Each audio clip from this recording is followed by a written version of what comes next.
ما زاغ البصر وما طغى، نبی کی آنکھ اس وقت نہ کج ہوئی نہ حد سے بڑھی۔ إنه لقرآن كريم في كتاب مكنون لا يمسه إلا المطهرون تنزيل من رب العالمين۔ البتہ یہ کہ حضرت جبرائیل کو ان کی اصل ملکی شکل میں حضور نے اپنی ان آنکھوں سے 2 مرتبہ دیکھا ہے۔ ایک مرتبہ بالکل آغاز میں، جبکہ حضرت جبرائیل جو ہیں ایسے ظاہر ہوئے، حضور اتر رہے تھے غار حرا سے، جبل نور سے، تو آپ کو آواز آئی یا محمد۔ یہ پہلی وحی کے بعد جو فترت ہوئی ہے، کچھ عرصے کے لیے وحی رکی رہی، اس وقت واقعہ پیش آیا۔ آپ نے سامنے دیکھا، پیچھے دیکھا، کوئی نہیں، نظر کوئی نہیں آیا۔ پھر تھوڑی دیر آپ چلے گئے، شاید مجھے کوئی دھوکہ لگا ہے، ایسی میں نے سنا ہے، کوئی آواز نہیں تھی۔ پھر آیا یا محمد، پھر دیکھا 2-3 مرتبہ کوئی نظر نہیں آیا، کچھ خوف سا محسوس ہوا۔ تیسری مرتبہ یا محمد، تو اچانک حضور کی نگاہ اوپر اٹھی، تو حضرت جبرائیل فرشتے کی جو اصل شکل ہے اس میں وہ تھے افق پر، اور پورا افق بھرا ہوا تھا۔ تو اصل ملک کی صورت میں حضرت جبرائیل کو حضور نے اس وقت دیکھا، اور ایک دیکھا ہے پھر عند سدرۃ المنتہا، شب معراج میں، جب ساتھ آئے ہیں لے جانے کے لیے انسانی شکل میں تھے۔ کوئی سواری بھی ایسی تھی جس کو کہ براق کہا جاتا ہے، وہ بھی محسوس شے تھی، لیکن یہ کہ جہاں انہوں نے کہا 7ویں آسمان پہ جا کر کہ بس اب آگے میری گنجائش، اب آگے آپ کو اکیلے جانا ہے، اس سے آگے اگر میں گزرا میرے پر جل جائیں گے، بے سوز تجلا بے سوزت پرم، اگر یکسر منہ برتر پرم، اگر میں نے اب اس سے آگے ایک بال برابر بھی میں آگے بڑھا تو میرے پر جل جائیں گے، اب آگے آپ کا کام۔ اس وقت بھی وہ ان کی اصل شکل میں ظاہر ہوئی حضرت جبرائیل علیہ السلام۔ ما ضل صاحبکم وما غوا، تمہارے یہ ساتھی ہے لوگوں، یہ محمد نہ بہکے ہیں اور نہ بے راہ ہوئے ہیں، نہ بھٹکے ہیں۔ وما ينطق عن الهوى، اور یہ جو کچھ کہہ رہے ہیں اپنے جی سے نہیں کہہ رہے، خواہش نفس سے نہیں کہہ رہے، ان هو الا وحی یوحی، نہیں ہے یہ مگر وحی جو ان کی طرف کی جا رہی ہے۔ علمہ شدید القوی، انہیں تعلیم دی ہے، سکھایا ہے اس نے جو بہت طاقت والا ہے۔ یہاں حضرت جبرائیل ہیں جو مراد ہیں۔ علمہ شدید القوی، یہ قرآن کس نے سکھایا محمد کو؟ شدید القوی، ذو مرۃ، وہ بڑا زور آور ہے، فاستوی، وہ سیدھا ہوا، وہو بالافق الاعلی، اور افق اعلیٰ کے اوپر وہ محمد کو نظر آ رہا تھا صلی اللہ علیہ وسلم۔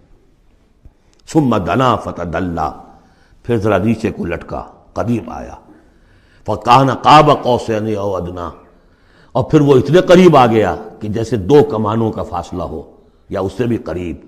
فاوحی الی عبدہ ما اوحی، پھر اس نے وحی کی اللہ کے بندے کی طرف جو وحی کی۔ وہ وحی کون سی تھی؟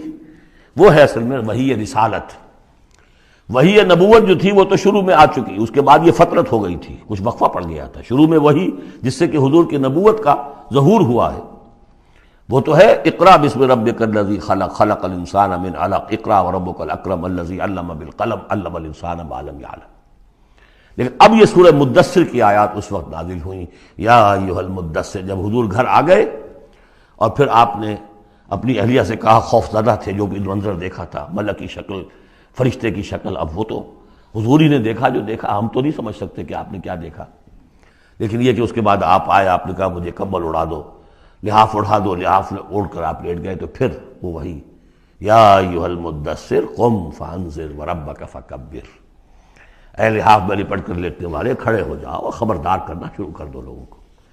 اور تمہاری اس دعوت کا نقطہ آغاز تو انذار ہے، اور اس کا ہدف دنیا میں تکبیر رب ہے، رب کو بڑا کرو، اس کی بڑائی منواؤ، اس کی بڑائی نافذ کرو، اس کا نقشہ کھینچا گیا ہے۔ علمہ شدید القوی ذو مرۃ فاستوی وہو بالافق الاعلی ثم دنا فتدلی فکان قاب قوسین او ادنی فاوحی الی عبدہ ما اوحی ما کذب الفؤاد ما رأى، جو کچھ انہوں نے دیکھا ان کے دل و دماغ نے اسے جھٹلایا نہیں، یہ نہیں کہا کہ نہیں یہ کیا ہے۔ دیکھیے ایسا ہوتا ہے کہ کوئی غیر معمولی سی بات آپ دیکھیں تو ایک شخص ہو جاتا ہے میں خواب دیکھ رہا ہوں یا حقیقت دیکھ رہا ہوں۔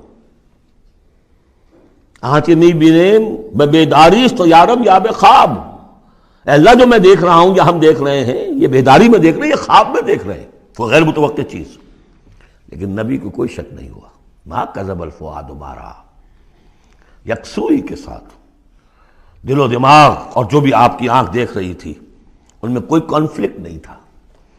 ما کذب الفؤاد ما رأى فتمارونہ علی ما یری، تو کیا تم اس سے جھگڑتے ہو اس چیز پر کہ جسے وہ دیکھ رہا ہے؟ اقبال نے کہا نا کہ قلندر ہرچے گوید دید گوید، جو شخص اپنا دیکھی ہوئی چیز بیان کر رہا ہے تم اس سے جھگڑ رہے ہو، تمہارے لیے تو وہ ایک غیب کی خبر ہے، اس نے تو دیکھا ہے۔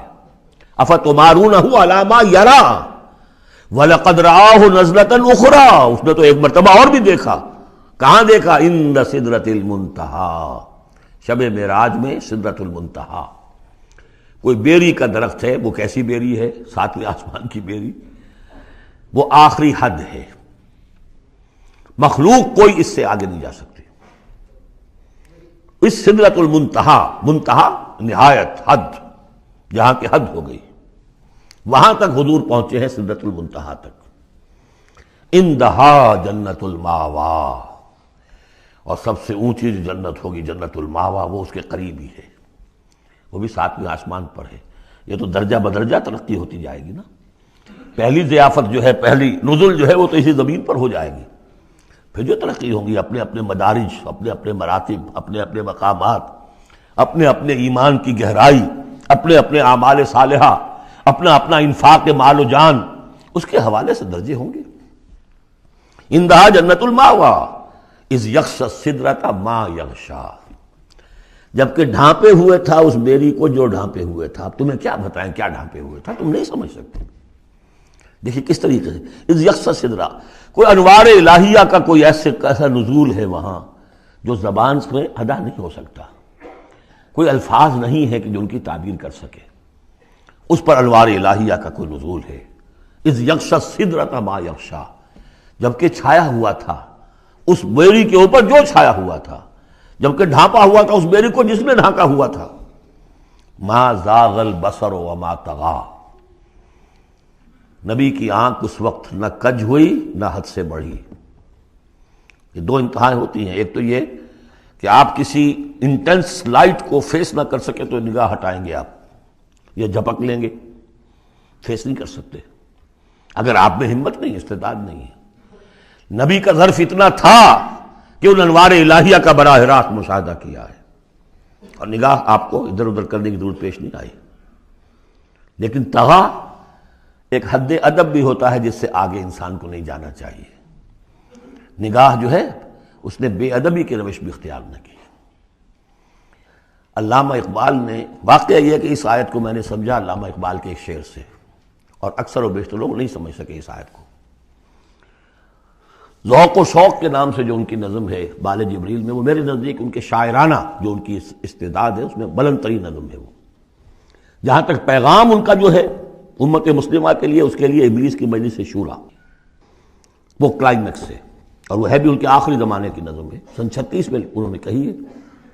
اس کے بعد تو بیماری اتنے رہے ہیں، بہت کم اشعار کہے، لیکن اس میں ذوق و شوق میں ایک شعر ہے، عین وصال میں مجھے حوصلہ نظر نہ تھا، عین وصال میں مجھے حوصلہ نظر نہ تھا، گرچہ بہانہ جو رہی میری نگاہ بے ادب، میری نگاہ بے ادب بہانہ تلاش کرتی رہی کہ میں مشاہدہ براہ راست کروں، حالانکہ عین وصال ہے اس وقت، لیکن یہ کہ میرے اندر حوصلہ نہ تھا کہ میں حسن کا براہ راست مشاہدہ کر سکوں۔ عین وصال میں مجھے حوصلہ نظر نہ تھا، گرچہ بہانہ جو رہی میری نگاہ بے ادب۔ یہاں ان دونوں چیزوں کے برعکس بات ہے جو اقبال اپنے بارے میں کہہ رہا ہے۔ میں تو بے ادب بھی ہوں، اور میں تو چاہتا تھا کسی طریقے سے حد ادب سے تجاوز کر کے دیکھوں، لیکن میرے اندر تو حوصلہ نہیں تھا۔ محمد میں وہ حوصلہ تھا، دیکھا ہے، براہ راست دیکھا ہے، نگاہ جما کر دیکھا ہے، لیکن ایک حد سے تجاوز نہیں کیا، حد ادب کے اندر رہے۔ ما زاغ البصر وما طغى لقد رأى من آیات ربہ الکبریٰ، دیکھا انہوں نے اپنے رب کی عظیم ترین آیات کو۔ اب وہاں جا کر جو مشاہدہ ہوا ہے وہ تو اللہ کی عظیم ترین آیات کا ہے، اور اسی سے در حقیقت دلیل ہے ام المومنین حضرت عائشہ صدیقہ رضی اللہ تعالی عنہ اور حضرت عمر رضی اللہ تعالی عنہ کا جو قول ہے۔ شب معراج میں بھی حضور نے اللہ کو نہیں دیکھا، اللہ کی عظیم ترین آیات کو دیکھا، جو تجلی تھی اس وقت اللہ کی۔ حضرت عائشہ صدیقہ کا کہنا تو یہ ہے کہ نور لا یرا، وہ نور ہے، دیکھے کیسا جا سکتا ہے۔ بہرحال وہاں بھی قرآن جو کہہ رہا ہے وہ یہ نہیں کہہ رہا ہے کہ اللہ کو دیکھا، نہیں، جیسے کہ وہ جو شب معراج میں پہلا سفر کا حصہ تھا زمینی، مسجد حرام سے مسجد اقصی تک، سبحان الذی اسریٰ بعبدہ لیلا من المسجد الحرام الى المسجد الاقصی الذی بارکنا حولہ لنریہ من آیاتنا، وہاں پر بھی اللہ نے اپنی آیات کا مشاہدہ کرایا، لیکن وہ زمینی آیات ہیں اللہ کی، وہ برکات جو ہیں زمینی ہیں۔